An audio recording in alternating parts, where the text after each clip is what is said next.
سکون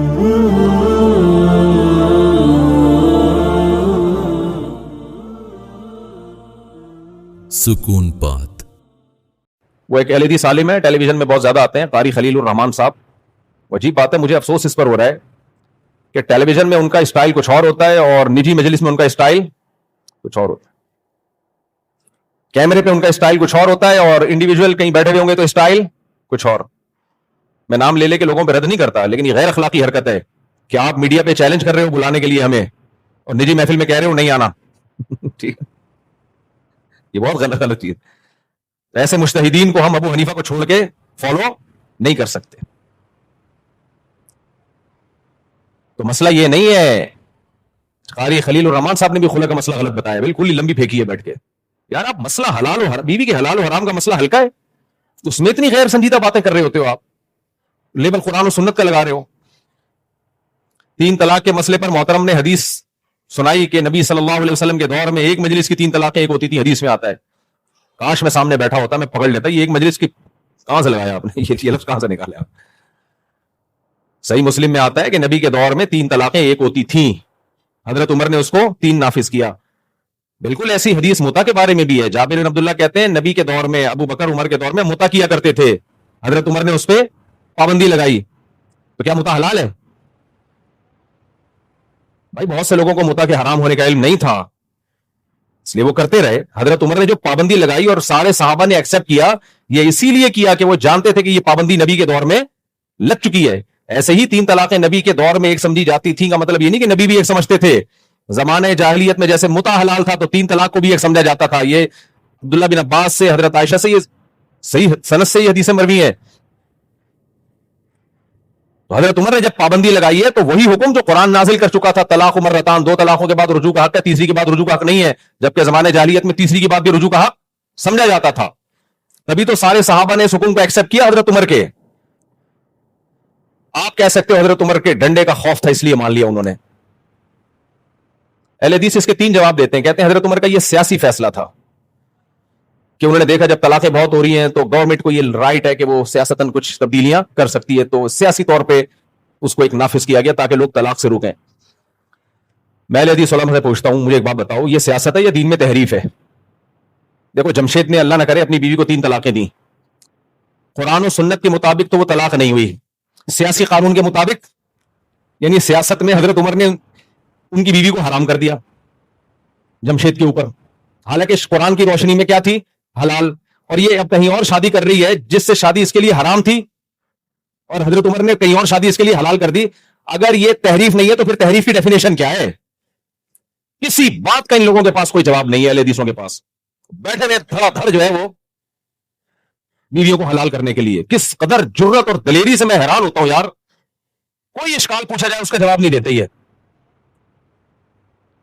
زبان سے 3 طلاقیں نکال دی, ختم. قرآن حلال نہیں کرتا, نبی حلال نہیں کرتے, اجماع صحابہ حلال نہیں کرتا, سارے صحابہ کا فتویٰ ہے. لیکن آپ دیکھ لو بیٹھے ہوئے ہیں, فوراً حلالے پہ آ جائیں گے ڈائریکٹ. حلالے سے تو بہتر ہے. یہ قرآن کو نہیں پتا تھا کہ حلالے سے بہتر ہے کہ 3 کو 1 کہتے وہ. پہلا سوال میرا ان حضرات سے, اس پہ کلپ بنا کے چلا جا رہا, میں تھکا ہوا ہوں, ذرا صحیح باتیں کر رہا ہوں. تھکا ہوا ہوتا ہوں نا تو وہاں صحیح باتیں بھی ہو جاتی. پہلی بات جو یہ کہا کرے نا اہل حدیث حضرت عمر کا یہ سیاسی فیصلہ تھا, سے بولو یہ بتاؤ یہ سیاست ہے یا تحریف ہے دین میں؟ قرآن بار بار کہہ رہے ہیں لیما تحرم ما احل اللہ لکا, جس چیز کو اللہ نے حلال کیا اس کو کیوں حرام کر رہے ہو؟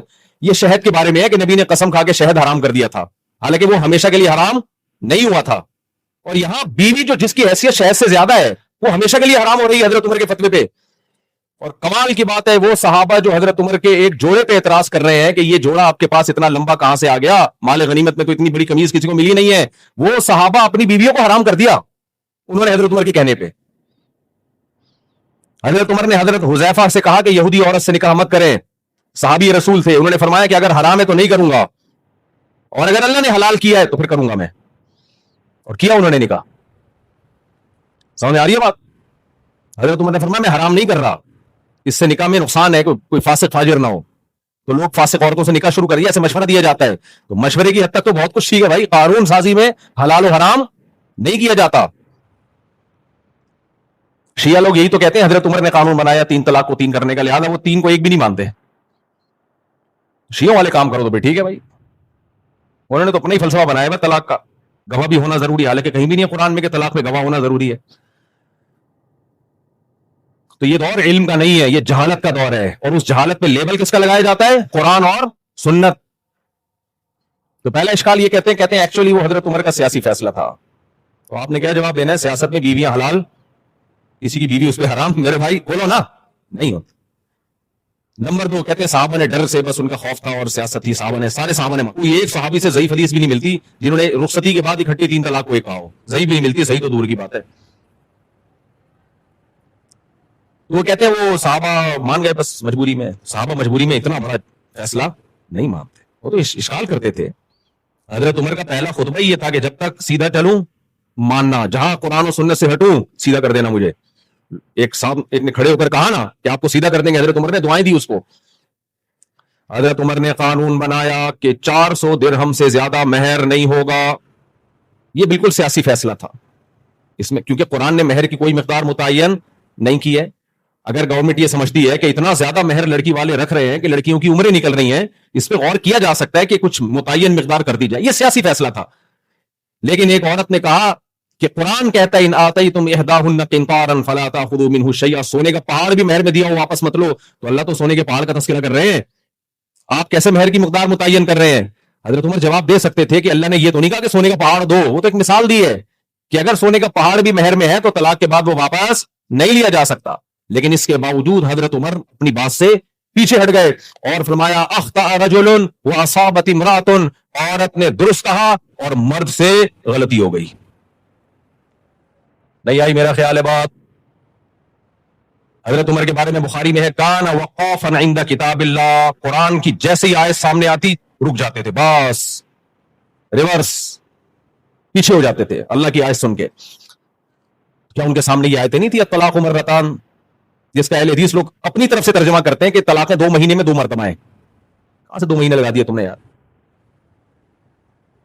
فَإِن طَلَّقَهَا فَلَا تَحِلُّ لَهُ مِن بَعْدُ، قرآن کہہ رہے تیسری طلاق دے دی بیوی حلال نہیں ہے. قرآن نے تو نہیں بتایا کہ اسی وقت دی اگلے مہینے میں دی، یہ تو کوئی قید نہیں ہے قرآن میں. کہہ رہے نہیں مرتان، مرتبہ ہے نا، مرتبہ کا مطلب ایک مرتبہ پھر دوسری مرتبہ. حدیث میں آتا ہے، بخاری کی حدیث ہے، جو 33 مرتبہ سبحان اللہ کہتا ہے نماز کے بعد، تو کیا مطلب 33 مہینوں میں 33 مرتبہ سبحان اللہ کہے گا وہ؟ اس لیے بیچارے اللہ معاف فرمائے، بس ان کا ہوگا کیا آخرت میں. سعودیوں کو فالو کرنے کا نتیجہ یہ، یا تو تم اپنا امام اللہ رسول کو بولتے ہو، فتوے تم وہاں سے لے کر آتے ہو. سعودی عرب میں بھی ہر طرح کے علماء ہیں، میجورٹی ان کی ٹھیک ہے، فقہ حنبلی کو فالو کرتی ہے، لیکن آج کل سکہ چل ان کا رہا ہے جو جمہور امت سے ہٹے ہوئے ہیں.